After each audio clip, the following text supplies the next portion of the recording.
Θα έρθει καιρός που θα διευθύνουν τον κόσμο τα άλαλα και τα μπάλαλα. Θα σας επιβάλλουν μεγάλο και δυσβάστακτο φόρο, αλλά δεν θα προφθάσουν. Θα βάλουν φόρο στις σκότες και στα παράθυρα.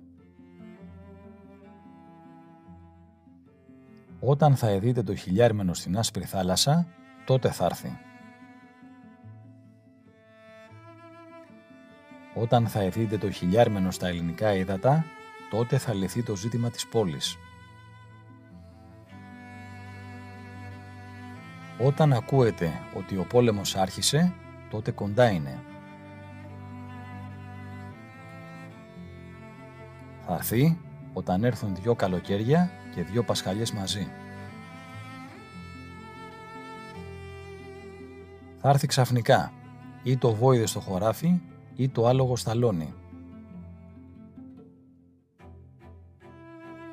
Όταν ακούσετε ότι ο πόλεμος πιάστηκε από κάτω, τότε κοντά θα είναι. Αν ο πόλεμος πιαστεί από κάτω, λίγα θα πάθετε. Αν πιαστεί από πάνω, θα καταστραφείτε. Όσα χωριά είναι κοντά σε δρόμο, πολλά θα τραβήξουν.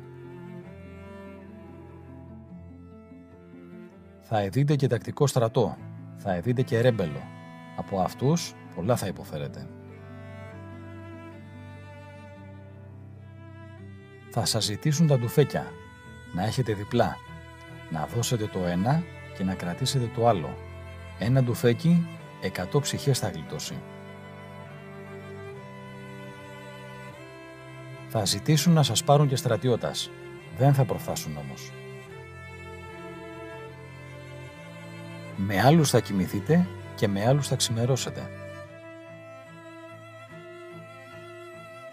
Θα ειδείτε 3 φαμίλιες σε ένα σπίτι.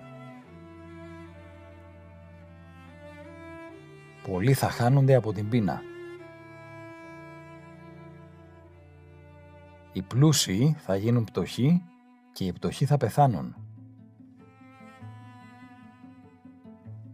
Ω ευλογημένο βουνό, πόσες ψυχές γυναικόπαιδα θα σώσεις όταν έλθουν τα χαλεπά χρόνια.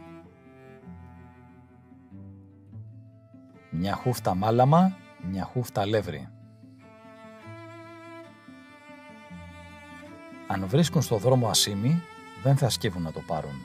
Για ένα όμως τάχι θα σκοτώνονται ποιος να το πρωτοπάρει. Θα προσπαθούν να το λύσουν με την πένα, μα δεν θα μπορούν. 99 φορές με τον πόλεμο και 1 με την πένα. Αν το ζήτημα λυθεί με τον πόλεμο, θα πάθετε πολλές καταστροφές. Σε 3 χώρες, 1 θα μείνει. Το κακό θα σας έρθει από τους διαβασμένους. Ή 3 μέρες, ή 3 μήνες, ή 3 χρόνια θα βαστάξει. Στην πόλη θα χυθεί αίμα που τριχρονίτικο δαμάλι θα πλέξει. Οι Τούρκοι θα φύγουν, αλλά θα ξανάρθουν πάλι και θα φτάσουν ως τα 6 μίλια. Στο τέλος θα τους διώξουν στην κόκκινη μιλιά.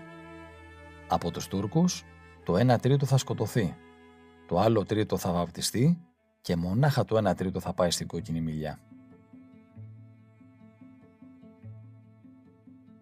Μετά τον πόλεμο, οι άνθρωποι θα τρέχουν μισή ώρα δρόμο για να βρίσκουν άνθρωπο και να τον κάνουν αδελφό.